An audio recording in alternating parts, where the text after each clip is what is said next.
여러분, 저희들이 이 예수님의 생애에 대해서 이제 살펴보고 있는데 참 중요한 그 책이죠.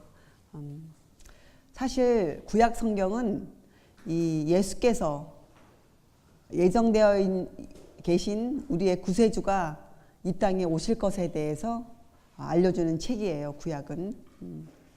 그리고 또 근데 그것을 성소를 통해서 그 메시아가 이 땅에 오셔서 하실 사역들을 말씀해 주시고, 또 그가 어떻게 생애를 마칠 것과, 그렇죠? 여러 가지 그런 정말 그분에 관한 소식들을 아주 많이 주고 이제 구약이에요.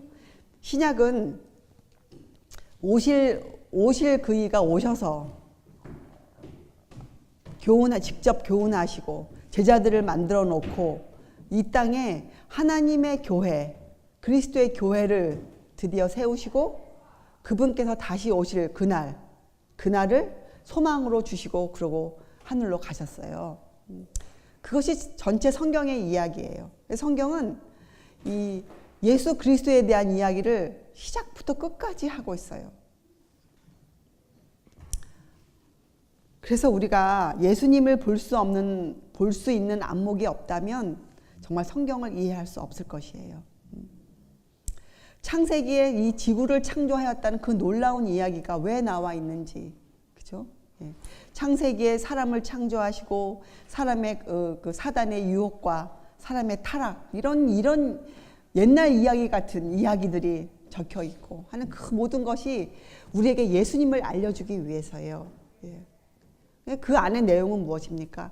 하나님이 얼만큼 사랑이 많으신 분인지, 하나님의 자비가 얼마나 크신지, 공의를 하나도 어기지 않으시면서 우리를 사랑하실 만큼 크신 그 사랑으로, 그러한 자비로 인간을 구속해 가시겠다는 그런 사실들이 적혀 있는 책이 성경이에요. 자, 그런데 성경은 왜 이야기식으로 되어 있는가? 여러분, 사람은 정직하지가 못해요, 본성이.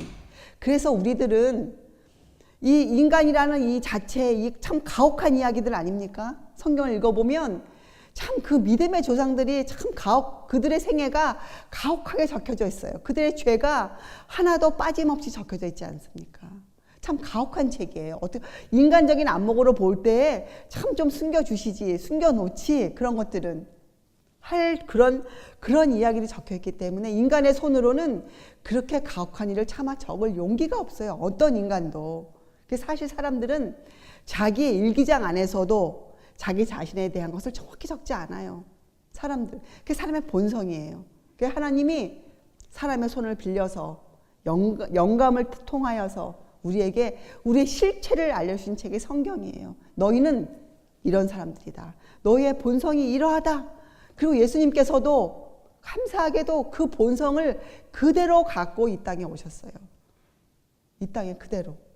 여러분, 이것은 신비지만 우리가 꼭 알아야 되는, 신비 중에 신비고 비밀 중에 비밀이고 천사들도 알기 원하는 비밀이지만 구원을 얻고 싶어하는 자들에게는 공개해 놓으신 비밀이에요. 여러분과 저의 안목이 주님의 십자가를 정말 사랑하고 우리가 진실된 동기로 나갈 때 하나님께서 우리에게 눈을 열어, 귀를 열어 성경을 이해할 수 있게 해주십니다. 그렇게 약속하셨어요. 그리고 지금 저와 여러분이 그런 일을 하고 있어요. 이곳에서 조금씩 십자가를 깨닫고 하나님의 이 땅에 오심을 생각할 때 가슴이 떨려오고 앞날에 예정된 그날을 기다릴 때마다 정말 두렵고 떨리고 공포에 질려서가 아니라 하나님의 사랑을 아는 자가 어떻게 공포에 질립니까? 사랑은 두려움을 내어쫓는데, 그렇잖아요? 그것이 아니에요. 주님의 그 엄숙한 그날에 임할 그 일이 우리를 두렵게 하는 거예요. 하나님이 행하실 그 일이, 왜 우리는 복음을 통해 배웠으니까. 자, 오늘도 그 장 중에 한 장이에요. 우리가 공부할 것이에요. 자, 오늘은 예수님께서 이 땅에 오셔서 하신 말씀인데, 여러분, 우리가 저번 시간에 이 요한의 잡힘에 대해서 우리가 배우지 않았습니까? 요한이 감옥에 잡히신 후에 예수께서 유다 지방을 떠나세요. 떠나서 갈릴리로 가세요. 갈릴리로. 갈릴리에 가셔서 하신 말씀이 이제 마가복음과 누가복음에 나와 있어요. 마가복음 1장과 누가복음 4장에 나와 있는데 마가복음 1장 14절 15절에 이렇게 말씀하세요. 요한이 잡힌 후 예수께서 갈릴리에 오셔서 하나님의 복음을 전파하여 가라사대 때가 찼고 하나님의 나라가 가까웠으니 회개하고 복음을 믿으라 하시더라. 자, 여러분 여기에 보면 여러분 마가복음 펴셨죠? 1장 보면 14절에 보면 하나님의 복음을 전파하여 이렇게 나오죠. 그리고 그 내용을 설명하셨어요. 가라사대 때가 찼고 하나님의 나라가 가까웠으니, 그러니까 복음의 내용이 뭡니까?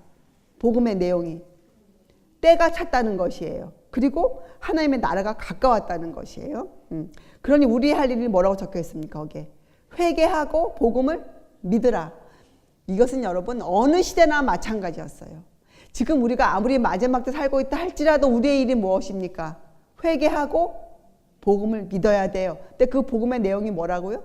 때가 찼고 하나님의 나라가 가까웠다. 자, 여러분 성경에는 분명히 이 때에 대해서 때와 기한은 너희의 알 바가 아니라 이렇게 말씀하셨어요. 자, 그럼 우리가 무엇을 알 수 있다는 거예요? 그 때가 되어가고 있다는 것. 이것은 우리가 알아야 된다는 것이잖아요. 정확한 시기는 우리가 알 수 없지만 우리가 성경 예언을 통해서 그 때가 되어가고 있으면 충분히 알 수 있다는 것이에요. 자, 여러분 때가 찼고 때. 이 시기에 대해서 참 많은 사람들이 궁금해왔고 많은 사람들이 연구해왔고 그렇죠? 그러나 솔직히 말씀드리면 성경을 떠난 어떤 시기는 우리가 찾아볼 필요가 없는 것이에요. 그렇죠? 자, 여러분 우리는 공부를 하지 않았습니까? 이 때에 대해서 설명해 주는 책이 무엇입니까? 때. 사람에게 주신 때에 대해서 설명해 주고 있는 책 성경에. 예, 다니엘서예요. 자, 여러분 보세요. 하나님께서 복음을 주실 때 때가 찼고 하나님의 나라가 가까웠다 이렇게 짤막하게 주셨거든. 내용 그 주제를. 자, 그러면 여러분 복음의 내용이 뭐예요? 때에 대한 것이 있어요. 이것을 우리가 뭐라고 부릅니까? 이것을 우리가 예언이라고 부르죠. 예언. 그리고 복음. 그러니까 복음에는 두 가지예요. 예언이 들어있고 하나님의 그 나라에 대한 설명이 들어있어요. 설명. 자, 그 우리의 일은 그것을 공부하고 깨닫고 어떻게 해요? 회개하고 믿어야 돼. 그 말씀을 믿어야 돼요. 우리가 회개하고 믿어야 돼요. 자, 이 다니엘서에는 예언이 들어가 있는데 때가 들어가 있어요. 때. 다니엘서 7장에 보면 이 땅 역사를 설명하면서 그렇죠. 7장에는 그 내 짐승의 그 세상 역사가 나와 있지 않습니까? 그리고 심판에 대해서 설명하세요. 심판이 시작되었다고 나와요. 다니엘 7장에는. 그리고 8장에 하나님이 2300 주야라는 시간적인 예언을 주세요. 2300 주야는 공부하면 2300년이 되잖아요. 2300 주야라는 예언을 주십니다. 그리고 9장에 가서 다니엘에게 천사를 통해서 가브리엘 천사를 통해서 70년에 대한 예언을 주세요. 그리고 그 해석을 직접 사람이 하지 않고 그 해석을 다니엘이 이해 못했기 때문에 천사 가브리엘이 그 예언을 해석해 주어요. 그러니까 우리는 다니엘서만 성경에 적혀져 있는 그대로 우리가 읽으면 돼요. 우리가 그것을 해석하기 위해서 다른 사람의 의견을 갖다가 붙일 필요가 없어요. 그래서 그것을 해석해 보면 가브리엘 천사가 이렇게 얘기해요. 2300 주야와 70년 예언의 시작점을 알려줘요. 시작점을 정확히 알아야 우리가 계산이란 걸 할 수 있지 않습니까? 똑같아요. 하나님께서는 이 땅에 나무를 심으셨어요. 그렇죠? 나무를 주셨어요, 우리에게. 그러나 그 나무를 가꿔서 그 나무를 잘 싹을 틔우고 잘 가꾸어서 그 나무가 우리의 소용이 될 수 있도록 만드는 건 누가 하는 일이에요? 그건 우리가 해야 할 일이에요. 예언도 하나님이 다니엘 통해서 다 주셨어요. 그렇죠? 그러나 그것을 계산하고 알아내는 것은 누구 몫이에요? 우리 몫이었어요. 우리 몫. 근데 놀랍게도 우리 믿음의 선배들 중에 많은 사람들이 이것을 연구했어요. 진실되게. 그래서 이미 우리 시대에는 그것이 밝혀져 있는 시대예요. 지금 다시 우리가 그걸 세월을 돌이켜서 우리가 그걸 다시 연구할 필요가 전혀 없는 일이란 말입니다.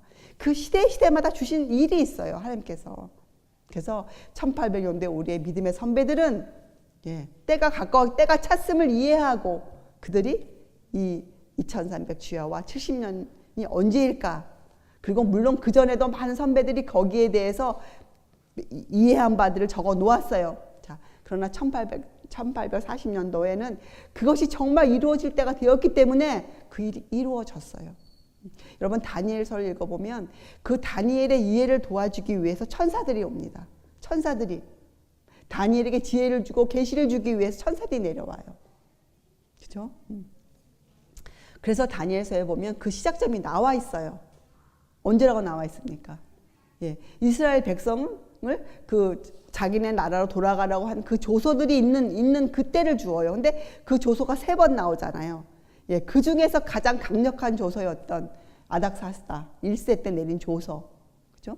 그 에스라에서에 나오잖아요. 그 조서 때가 시작점이었어요. 예, 그때로부터 시작해서 2300년을 계산해 보면 이것은 누구나 다 할 수 있는 거예요. 누구나 다 계산해 보면 정확히 1844년이 나와요. 그래서 기독교 역사, 그리스도의 교회 역사 중에서 이 1844년은 굉장히 중요한 해예요. 왜요? 2300주야라는 놀라운 예언, 복음에 속해져 있는 예언, 그죠? 때가 찾고 그 예언점이 들어간 그 예언점이 이루어진 해로 우리가 충분히 계산해낼 수 있는 그 연도가 1844년이에요. 그러면 그로부터 지금 한 170년이 지난 우리 때는 여러분 우리가 무엇을 믿는 것이 올바른 것이겠습니까? 우리가 지금 돌아가서 다시 그것을 우리가 다시 연구를 해야 되겠습니까? 아니죠. 그 연구는 이미 다 선배들이 해놓아서 우리는 어떻게 믿으면 돼요. 그 사실을. 자, 우리가 물론 성경을 연구할 때 그것을 같이 연구하죠. 우리도 합당하게 믿어야 되니까 합당하게. 그렇죠?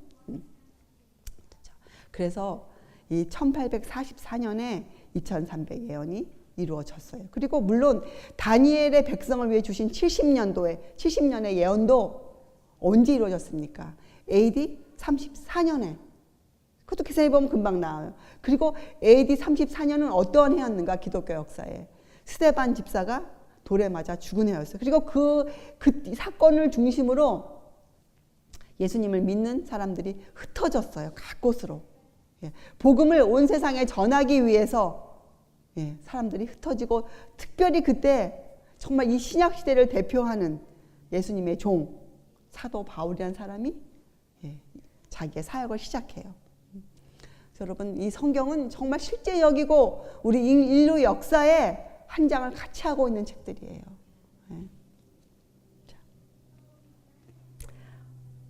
예수님께서도 그 마태복음 24장에 마지막을 물어보는 제자들에게 이렇게 말씀하시지 않습니까? 읽는 자는 깨달을진저. 읽는 자는. 예언 연구의 중요성을 우리한테 말씀해 주셨어요. 예언이 얼마나 중요한지, 예언이 복음의 한 부분이라. 복음을 이해하기 위해서 예언을 우리가 필시 알아야 된다. 이 때가 찼다는 의미를 진정 성경적으로 알아야 된다. 우리가 우리의 고집을 버리고 우리가 여기에 무릎을 꿇을 때 우리가 깨달을 수 있다고 말씀하셨어요. 그래서 예수님께서도 부활하신 후에 보면 어떻게 합니까? 그 제자들에게 모든 선지자의 글을 통해서 당신에 관한 것을 다시 설명해 주세요. 제자들에게. 그렇죠? 그래서 우리가 이 복음, 주님에 관한 소식들을 잘 알고 있어야 돼요. 그래서 오늘 보면 예수님이 이렇게 이제 복음을 전하셨어요. 마가복음에. 여러분이 누가복음으로 또 가보세요. 이번에 같은 장을 설명할 누가복음 4장. 4장에 보면 이런 사건들이 생겨요. 4장 15절. 예수께서 이 갈릴리에 가셔서 이제 그 예수님의 고향 아닙니까? 갈릴리 가셔서 예수님이 가셨더니 예수님에게 이제 회당에서 어느 안식일에 예수님께 이제 글을 부탁드렸어요. 근데 그때 예수님이 이사야서 61장 1절과 2절을 읽으셨거든요. 그것은 이제 18절에 나와 있죠. 4장 18절에. 주의 성령이 내게 임하셨으니 이는 가난한 자에게 복음을 전하게 하시려고 내게 기름을 부으시고 나를 보내사 포로된 자에게 자유를, 눈먼 자에게 다시 보게 함을 전파하며 눌린 자를 자유케 하고 주의 은혜의 해를 전파하게 하려 하심이라 하였더라. 이렇게 이사야서 유대 백성들이 너무나 잘 알고 있었던 그 말씀을 읽으셨어요. 그리고 21절에 보면 이런 말씀하셨어요. 이에 예수께서, 왜냐하면 그들이 예수님을 지금 주목하여 보고 있습니다. 그래서 예수님이 답으로 이에 예수께서 저희에게 말씀하시되 이 글이 오늘날 너희 귀에 응하였느니라 하시니, 이게 무슨 뜻이에요? 네, 바로 오늘 너희들은 이 말씀을 믿어야 한다, 이렇게 말씀하신 거예요. 그러니까 그것이 그 시대의 진리였어요. 예수님 당시의 사람들은 이 이사야서 61장 1절의 말씀, 특히 어디까지 주의 은혜의 해를 전파하게 하라 하심이라, 이 말씀을 믿어야 했어요. 이게 그들에게 무슨 뜻을 갖고 있습니까?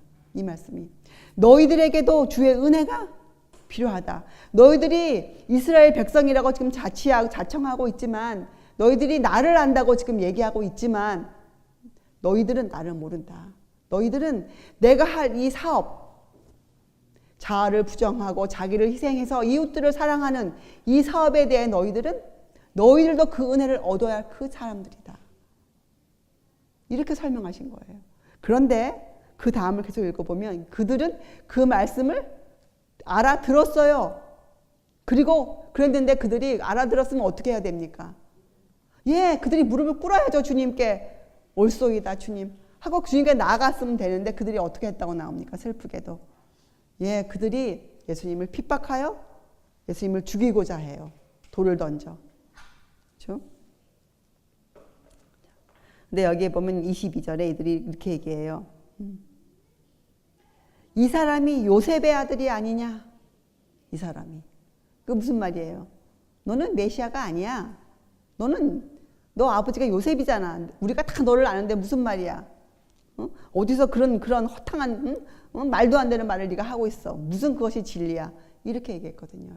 그런데 여러분, 우리가 주의해야 할 것이, 진리가 어떤 모습을 띠고 온다는 것은 중요하지 않잖아요. 그 내용이 중요한 것이잖아요. 옛날 유대 백성들은 자기네가 기다리던 메시아상이 따로 있었어요. 예수님이 그 모습으로 오시지 않았기 때문에 그들은 진리를 거절했습니다. 그들은 예수께서 이것이 진리이다 하고 주실 때 그들은 그것이 진리인 줄 알면서도 그들은 자기네 마음대로 그것이 보여지지 않는다 그래서 그들이 어떻게 했습니까? 진리를 거절하고 그들의 자존심이 상해버렸어요. 그 자존심이. 지금도 얼마나 많은 사람들이 이 다니엘서의 예언이 선포될 때 2300주야와 70일야가 설명될 때 그들이 원하는 대로 예언이 해석되어지지 않는다고 해서 사람들이 어떻게 합니까? 안 믿겠습니다. 아니요, 예수님 그렇지 않습니다. 제가 이해한 바는 다릅니다. 이런 말을 너무나 쉽게 하고 있잖아요. 그렇잖아요. 우리가 이해할 바의 근원은 성경책 한 권이에요. 성경에 무엇이라 기록되어 있느냐? 다니엘서에 무엇이라 기록되어 있느냐? 그것이 우리에게 다예요. 지금도 사람들은 그 당시 유대 백성처럼 자기들의 고집, 자기들의 영적인 견해, 올바르지 않은 이해 가운데에서 쌓아진 자기네들의 그 논리, 이런 것들로 복음을 곡해시키고 있죠. 여러분, 베드로전서 1장에 보면 이 모든 선지서, 구약과 신약에 있는 모든 선지서의 내용은, 특별히 구약에 있는 그 선지서들의 내용은 이렇게 설명되어 있어요. 자기 속에 계신 그리스도의 영이, 그러니까 선지자들 속에 계신 그리스도의 영이 그 받으실 고난과 후에 얻으실 영광을 미리 증거하였느니라, 이렇게 설명되어 있어요. 그러니까 선지서들은, 그 선지자들은 무엇을 적었다는 거예요? 예수님의 생애, 그분의 그 자아부정과 자기 희생의 삶을 적고, 또 그분이 다시 오셔서 받을 그 영광에 대해서 적어 놓았다, 이렇게 설명되어 있어요. 여러분, 지금 우리가 오후에 에스겔서를 공부하고 있지 않습니까? 에스겔서도 전체를 놓고 보면요, 바로 똑같아요. 성전을 통해서 하나님의 영광을 1장에 알려주고, 그 40장 전까지는 이스라엘 백성이 그 성전을 얼마나 경홀히 여겼는가, 하나님의 법을 얼마나 경홀히 여기고 그 제물되는 그 희생양을 얼마나 그들이 정말 자기네 뜻대로 해석했는가 설명한 다음에 끝부분 40장부터는 회복되어질 성전에 대해서 설명을 하세요. 회복되어질 성전. 그리고 이렇게 얘기해서 만약에 이 백성이 이 성전을 눈으로 보고 귀로 듣고 또 마음으로 볼 수 있게 될 때, 그리고 더 나아가서 그들이 이 성전을 놓고 그들의 죄악을 발견해서 그들이 마음의 죄를 한탄하고 있다면 너가 이들에게 더 자세히 설명해 주어라. 이렇게 에스겔에게 당부합니다. 그리고 끝 47장과 48절에는 이루어질 영광, 다시 오셔서 이 땅에 베푸실, 이 지구에 베푸실 그 영광스러운 모습을 에스겔에게 선포하고 에스겔서가 끝나요. 하나님의 모든 선지자들은 우리하고 똑같았어요. 그들도 하나님의 성전을 통해서 하나님을 배우고 하실 사역들을 배우고, 그렇죠? 또 그들에게 믿음과 소망으로 다시 오실 주님에 대한 소망을 주시고, 그렇게 해서 성경책이 끝나요. 이런 안목 없이 구약을 읽으면 참 잘못된 곳으로 가죠, 여러분. 그래서 우리는 정말 믿음으로, 올바른 믿음으로 시작할 수 있는 그 근거가 필요해요. 그래야 우리가 믿음에 이를 수가 있거든요. 자, 오늘도 우리가 읽는 말씀을 읽어보면 참 애타게도 이 이스라엘 백성들은 예수님이 갈릴리에 가셨을 때 처음 봉사사업 하기도 전에 그들이 뭐라 그래요? 이는 요셉의 아들이 아니냐 이렇게 얘기하잖아요. 앞으로 1년 넘어 예수님이 갈릴리에서 정말 더 봉사를 하신 후에 그들이 이 마태복음에 보면요, 그들이 또 무슨 말 어떤 누가복음에 마태복음에 보면 그들이 또 이렇게 얘기해요. 13장에 이는 그 목수의 아들이 아니냐. 예, 이는 그 목수의 아들이 아니냐. 그러니까 이 유대나라 사람들의 고집은 꺾이지가 않았어요. 이 고집은 예수님의 그 놀라운 사역을 보면서도 이들은 계속해서 예수님을 거절해 갔어요. 그럼 우리가 이 시대에 가장 두려워해야 할 일이 뭡니까? 예, 계속적인 거부예요. 진리가 선포되어짐에도 불구하고 자기들의 고집을 꺾지 않는 사람들, 자기들의 잘못된 그 이해를 고치려고 애쓰지 않는 사람들, 성령께 자기들의 마음을 바치지 않는 사람들. 그래서 여러분, 그 옛날 유대 백성들이 예수께서 이 글이 오늘날 너희 귀에 응하였느니라 이렇게 성경에 그 이해를 주셨어요. 너희들이 알고 있는 이사야서 61장과 2장과 1절과 2절의 말씀은 바로 맞아. 너희가 이해한 대로 나에게 해당되는 말씀이고 그리고 내가 이 땅에 왔느니라. 예, 주의 은혜의 해를 전파하려 함이라. 이렇게 해줬음에도 불구하고 그들의 자존심 때문에, 예, 왜요? 그들의 죄가 드러나는 것 때문에 그들이 공포에 질렸어요. 그들은 스스로를 하나님의 택한 백성이라 이렇게 그들은 여기며 살아왔는데, 또 엄격하게 그 의식들을 지켜왔는데 또 불구하고 자기네가 아직 주님의 은혜가 필요하다는 그 말에 그들의 자존심이 상하고 그들이 어떻게 했습니까? 예, 공포심이 일어났죠. 그래서 그들이 돌아섰어요. 자, 이 시대의 사람들은 온 성경을 통해서 지금 우리 시대에는 마태복음 22장에 하나님께서 혼인 예복을 입었는지 안 입었는지, 그렇죠? 그때가 왜 우리입니까? 거기 22장에 보면 이 하나님께서 우리의 구원을 위해서, 잔치를 위해서 모든 준비가 갖추어졌다고 나와 있어요. 자, 지금 이 시대에는 모든 진리가 다 이해가 되어져 있는 시대예요. 우리의 구원을 위해서 모든 것이 준비되어 있는 시대예요. 그래서 지금이 마지막 때예요. 그래서 그 마태복음 22장을 읽어보면 모든 잔치가 위해 준비가 다 되어서 초청해요. 오소서. 그렇죠? 그래서 주님의 백성이라고 생각한 사람들이 갔는데 어떻게 합니까? 그 사람들이 핑계를 대죠. 주님이 주신 그 축복을 가지고 그들이 세상 것을 얻고자 하는 핑계를 대요. 그래서 왕이 노하여서 어떻게 합니까? 나가서 모든 사람을 데려오너라 이렇게 부르잖아요. 예. 그 길거리에 나가서 모든 사람을 다 데리고 오잖아요. 예. 그 후에 어떻게 합니까? 왕이. 근데 그 모든 사람이 똑같은 초청을 받아서 그들은 다른 좀 부족한 걸 받은 것이 아니에요. 모든 준비를 다 갖춘 같은 초청을 받았어요. 그 다음에 어떻게 적혀져 있습니까? 예, 왕이 들어가서, 예, 그 손님으로 온 그들이, 초청을 받은 그 사람들이 그 예복을, 왕의 예복을 입고 왔는지 안 입고 왔는지 조사한다, 살펴본다, 이런 그 구절이 있어요. 자, 지금은 바로 그 구절이에요. 살펴볼까요? 다니엘서 예언서를 통해서도 때가 찼어요. 어떻게 해요? 1844년이 이미 170년 전에 지나갔어요. 근데 그때 우리가 공부해보면 그때 다니엘서에서는 또 하나님의 심판이 시작되었다고 나옵니다. 그렇죠? 그래서 우리가 또 공부해보면 그때가 성소를 공부해보면 그때가 어느 때예요? 예, 절기 중에 대속제일에 해당돼요. 대속제일에. 자, 그런데 또 놀랍게도 히브리서에서는 우리에게 뭘 가리킵니까? 우리의 주님이 지금 이때에는 누구라고 가리키세요? 어떤 직분을 갖고 있다 가리킵니까? 예, 히브리서에서는 지금 우리 주님은 하늘에 부활하시고 승천하셔서 하늘에서 우리의 대제사장이라고 나와요. 자, 대제사장에 대해서 알려면 성소를 공부해야죠. 성소에서 어느 날 그 대제사장의 역할을 합니까? 예, 대속제일 날. 너무나 모든 것이 다 정말 과학적으로 맞아떨어져요. 이것이 복음이에요. 여러분, 이것이 복음의 내용이에요. 예, 때가 찼고 하나님의 나라가 가까웠느니라. 자, 어느 나라가, 어떤 하나님의 나라가 가까웠다는 겁니까? 지금 우리 마지막 때에는, 예, 우리는 이미 하나님의 은혜의 나라에 살고 있는 사람들이니, 예, 가까웠다는 건 어느 나라가 가까웠다는 거예요? 영광의 나라가, 주님께서 오실 때가 가까웠다. 여러분, 사람들이 믿든지 안 믿든지 여러분, 진리는 주님이 오실 때가 분명히 가까웠다고 얘기하고 있어요. 주님이 오실 때가. 그렇죠? 여러분, 히브리서를 통해서 우리가 분명히 이해해야 할 것은, 예, 믿음으로 말미암아 사는 자들, 그들은 지금 어디를 바라보고 있어야 한다는 거예요.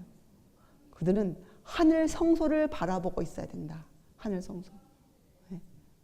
그리고 히브리서 11장, 하나님의 그 축복으로 주신 믿음의 결과들을 바라본 우리의 모든 선배들, 아브라함부터 무엇을 바라보고 살았다고 나와 있습니까? 예, 예루살렘, 새 예루살렘 성을 바라보고 살았다고 나와 있어요. 여러분,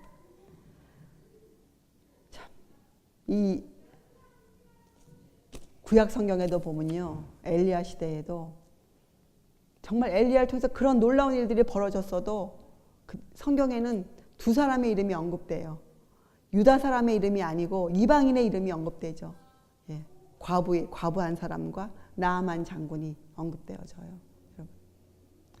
그래서 여러분, 이 마지막 때 예수께서 오셔서 인자가 올 때 이 땅에서 믿음을 보겠느냐 할 때 그 믿음이 정확히 어떠한 것을 기준을 갖고 있는 믿음인지 여러분이 정확히 아셔야 돼요. 우리는 그 믿음을 가지기 위해서 애를 써야 됩니다. 지금 우리는 하늘 지성소를 바라보고 있어야 돼요. 여러분과 저는 그 지성소 앞에 담대히 나아갈 수 있어야 돼요. 예수님의 피의 공로를 의지하여. 그렇죠?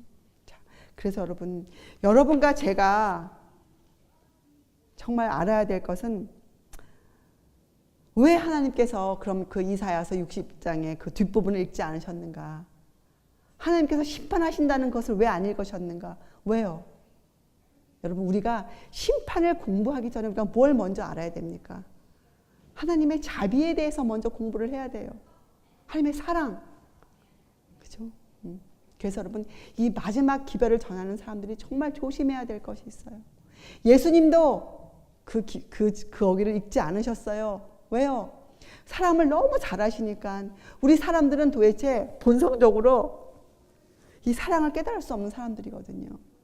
그래서 우리가 이 마지막 때의 기별을 전하는 사람들은 이 짐승의 표의 환란의 때를 앞당겨 전하면 절대 안 돼요.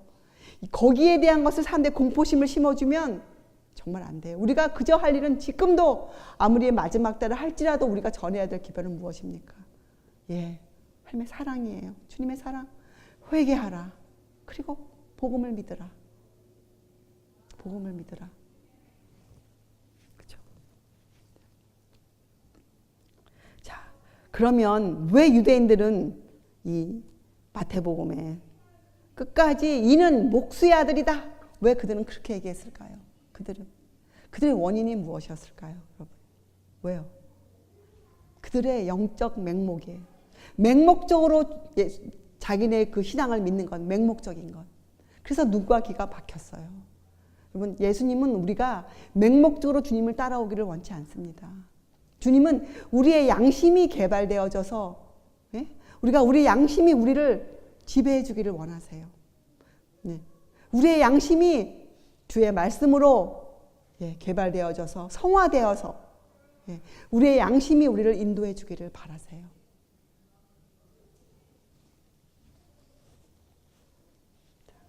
근데 그 당시 유대인들에게는 그것이 이 영적 맹목, 눈과 귀 막히게 너무 심해서 그들은 자기의 고집을 버리지 않았어요. 이 사람의 완고함이 여러분 얼마만큼 위험한 것인지 우리가 구약 역사를 통해서 또 기독교의 역사를 통해 얼마든지 알 수 있죠. 여러분 우리가 진리가 우리 마음에 들어올 때에는 여러분이 어떻게 해야 됩니까? 여러분의 마음을 여셔야 돼요. 무릎을 즉시 꿇어야 돼요. 주님께. 만약에 진리가 여러분이 상상하지 않던 방법으로 올지라도 그것은 진리예요. 그것은 주의 말씀이에요. 그렇죠? 그리고 우리가 알아야 될 것은 진리는 이 성경 전체 인류 역사를 통해서 진리는 사랑을 받은 적이 없었어요. 사람들에게 인기가 없었어요. 진리는 많은 사람이 따라오지 않았어요. 진리는 그렇죠? 진리는 처음부터 인류 역사에 살인이란 죄를 짓게 했어요. 아니 짓게 한 것이 아니죠. 진리 때문에 그런 싸움이 생겼어요. 진리 때문에 가인과 아벨이 싸우지 않았습니까? 아니죠. 일방적으로 가인이 아벨을 핍박했죠. 일방적으로 말을 좀 똑바로 하면 그렇죠? 일방적으로. 진리는 한 번도 인기를 끌어본 적이 없어요. 진리는. 자, 그러니 여러분 우리도 이 전도 사업을 함에 있어서 우리가 굳이 그것을 기대할 이유가 없지요. 우리의 마음은 온전히 어디로 가 있어야 돼요? 주님께로 가 있으면 돼요. 우리가 인간의 칭찬을 받든 그들의 질책을 받든 그건 우리와 전혀 상관이 없는 것이에요. 우리는 주님의 인정만 받으면 돼요. 주님의 인정. 그래 사실은 유대인들이 예수님을 거절한 사실 교리적인 걸로 설명하면 무엇이었을까요? 그들은 예수님이 그렇게 초라한 모습으로 오셨다는 것에 대해서 인정해 드릴 수가 없었어요. 그들은 만약에 예수님이 왕으로 오셨다면 그들이 예수님을 영접해 드렸을 것이에요. 그렇죠? 그들이 진리를 거절한 큰 이유는 예수님의 가난하심이었어요. 가난하심. 그런데 놀라운 것은 성경은 우리가 그 가난하심을 이해할 때에만 우리가 예수님을 알 수 있다고 했어요. 성경은. 예수님의 가난하심. 그분이 왜 당신을 그렇게 희생하면서 십자가까지 내려가시면서 인류를 구원할 수뿐이 없었는지를 우리가 알아야 된다 그랬어요. 그분의 가난하심, 교리적으로는 예수님의 희생, 그리고 예수님의 그 자아를 부정하시고 그런 삶을 사신 그 실제적인 삶을 우리가 꼭 알아야 된다 그랬거든요. 그래서 이것을 교리적으로 뭐라고 부릅니까? 자아 부정과 자아 희생, 그리고 예수님의 희생과 중재의 본질. 예수님은 시작부터 지금까지도 무엇을 하고 계세요? 중재를 하고 계세요. 중재. 하나님과 인간 사이에서 화목을 이루시기 위해서 지금도 애를 쓰고 계세요. 성경 시작부터 끝까지 무슨 얘기만 나와 있어요? 예수님의 희생과 그분의 중재가 들어가 있는 거예요. 이 안에는. 우리가 얼마만큼 이 부분을 성경을 통해서 깊이 이해하느냐에 따라 우리 믿음이 자라나죠. 우리 믿음이. 여러분, 저는 여러분과 제가 우리 입에서 예수님에 대해서 이는 요셉의 아들이 아니냐, 이는 그 목수의 아들이 아니냐, 이런 불만이 터져 나오지 않기를 바랍니다. 우리는 주님을 하늘의 임금이시오, 우리의 구속주요, 우리의 대언자요, 우리의 보증인이요, 우리의 중보자시오. 우리가 이렇게 이해하고 하늘에 계신 우리의 대제사장으로서의 그 직분을 우리가 깨닫고 우리가 이 땅에서도 영광의 왕국을 바라보며 은혜의 왕국의 백성으로 정말 그렇게 살 수 있는 사람이 되기를 진심으로 바랍니다. 자, 끝으로 여러분, 그래서 이 마지막 때 정말 우리가 알아야 될 요한계시록이 어느 장인 줄 아세요? 대부분 사람들은 이 앞부분과 14장을 중심으로 얘기하잖아요. 저는 여러분에게 이렇게 말씀드리겠어요. 이런 것을 이해한 사람들이라면, 예수님의 희생과 중재를 알고 있는 사람들이라면 요한복음 끝부분이 정말 중요해요. 19장부터 19장, 20장, 21장, 22장 정말 중요해요. 여러분 집에 가셔서 이 넉 장을, 여러분은 진리를 배웠으니까 배운 진리를 중심으로 이 넉 장을 읽어보세요. 여러분 21장에 보면 2절에 이 사도 요한이 무엇을 봅니까? 거룩한 성 새 예루살렘이 내려오는 것을 보아요. 여러분과 저도 실제적으로 이제 지성소를 바라보고 있다면 이 성이 내려오기를 기다리고 있어야 돼요. 예. 거룩한 성 새 예루살렘. 여러분, 우리가 진실로 예수님을 믿고 정말 성경대로 배우는 사람이라면 이제 우리들은 이 요한계시록 끝부분에 우리의 마음을 들여야 돼요. 끝부분에. 예. 자, 그리고 여러분 보세요. 3절에도 21장 3절에도 보면 이렇게 나오잖아요. 하나님의 장막이 사람들과 함께 있음에 하나님이 저희와 함께 거하시리니. 여러분, 하나님은 창세기부터 무엇을 하셨어요?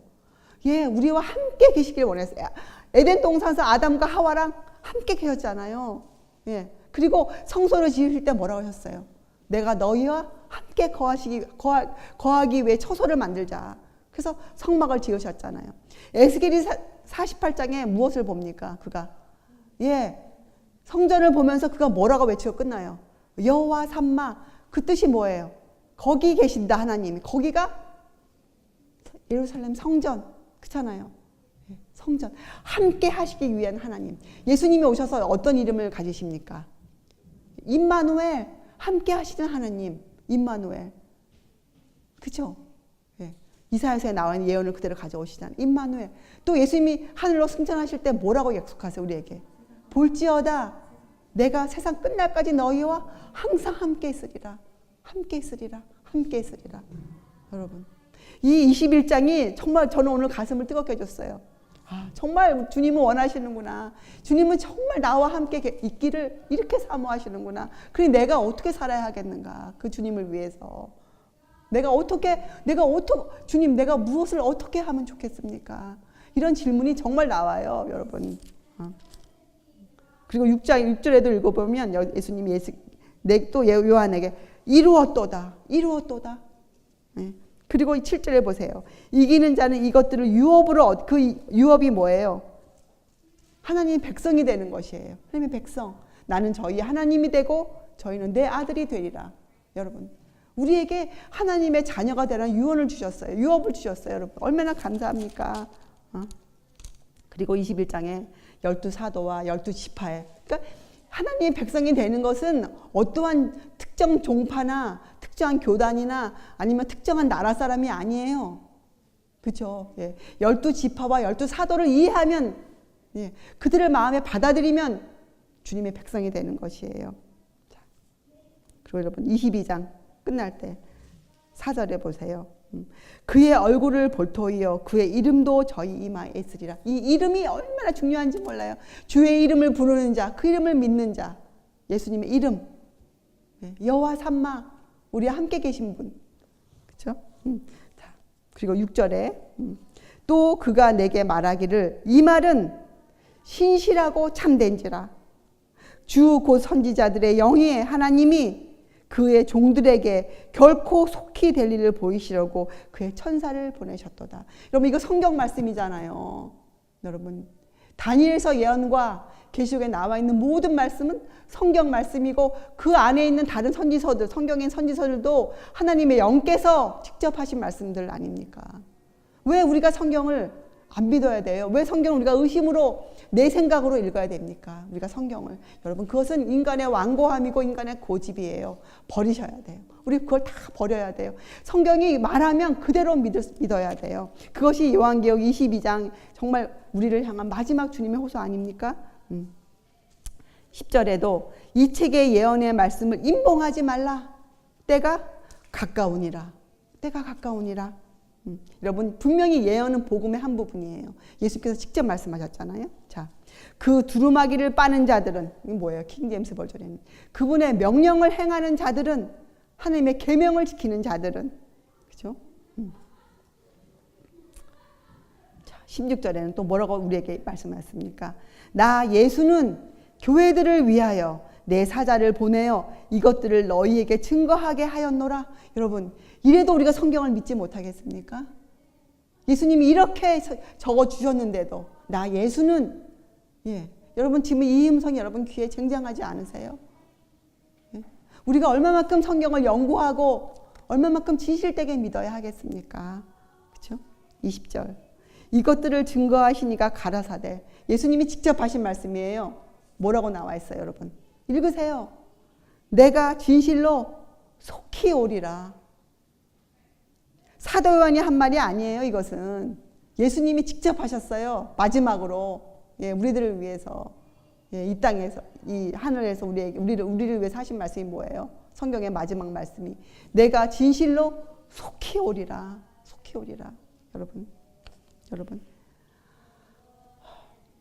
예수님의 희생과 그분이 하고 계시는 그 중재, 여러분 이 일에 대해서 여러분들이 정말 성경을 첫 장부터 끝장까지 자세히 읽고 연구하여 여러분 마음에 예수님이란 분에 대한 깊은 이해가 들어가게 되기를 진심으로 바랍니다. 그래서 우리들이 정말 주님께서 우리가 하라고 하신 일, 이 마지막 때 전해야 될 그 기별의 그 정확한 그대로 우리의 마음과 우리의 뜻대로 전하지 않고 우리가 하고 싶은 대로 전하지 않고 성경에 적혀져 있는 그대로 그 이해대로 가감 없이 전할 수 있는 진실된 주님의 파수꾼들 되시기 바랍니다.